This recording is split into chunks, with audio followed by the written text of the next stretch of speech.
Hello everyone and welcome back to my YouTube channel. I am Selina Shrastav and in today's video, we'll dive into a step-by-step guide on achieving and maintaining a 9+ CGPA in college. So let's begin. So to give you a brief introduction about myself, I am pursuing a BTech degree in Electronics and Communication Engineering with a specialization in Artificial Intelligence and Machine Learning from MIT WPU Pune. I'm currently in my third year of study and hold a CGPA of 9.7. So now it's story time. Imagine it's the beginning of a brand new semester and we all promise ourselves that this time we are going to nail that 9+ CGPA. But let's be real, by the end of the semester, motivation slips away like sand through fingers. But this time, that's not the case. So here's my step-by-step guide on getting that 9+ CGPA and nailing it in college. First off, day 1. The professor's up there talking about who knows what and you are already planning your escape. But hold on, make a deal with yourself and attend every single lecture, even the ones in which it seems like they are dragging. But trust me, it is the first step. Next step, make crisp notes every single time you attend a class. Because by making crisp notes, you can make sure that you jot down all the important points through the books and the PPTs. And later you can use it for revision in the tests and you can retain the knowledge better. Do not write big sentences and definitions in your notes. Make sure that you are only noting down the important points that your professor tells you or the points that you think you might forget later. Post-college evenings, that's your review time. Spend just 30 minutes daily going through what you learned that day. It's like a mini homework and it keeps things fresh in your mind.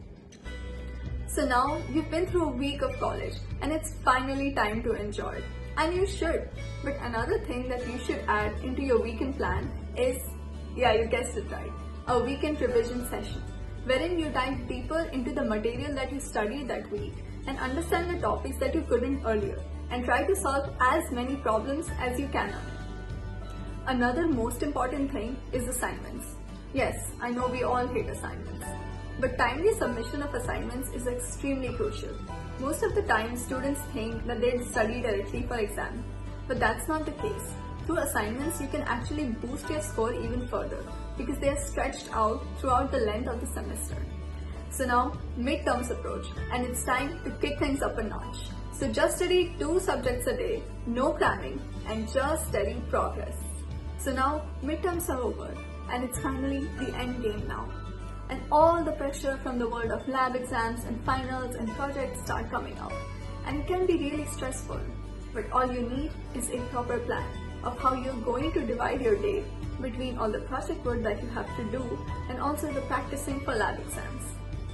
For lab exams, you can take extra practice sessions on Saturdays that will really help you. And also make sure you know all the software and hardware thoroughly, because that's what will help you answer those Viva questions that the externals throw at you. For projects, the main aim is to present a beautiful report, because remember, what looks good sells good.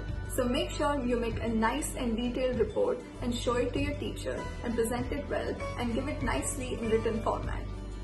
As end terms draw near, it's game time.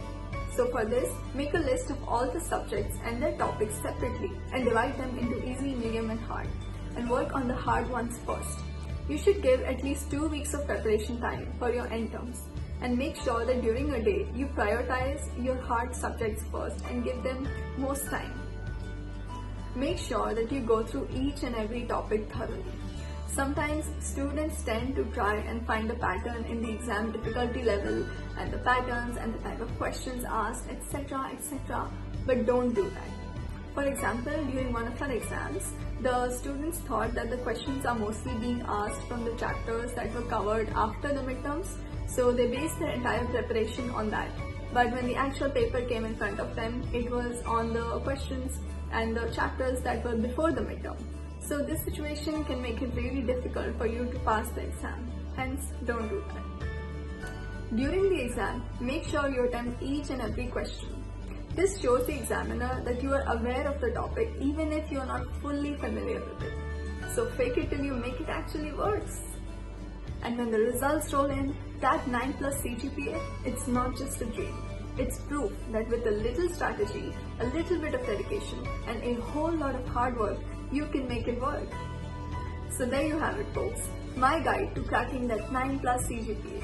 Stick to the plan, stay focused, and remember, it's all about the journey. Thank you for watching. See you again in the next video.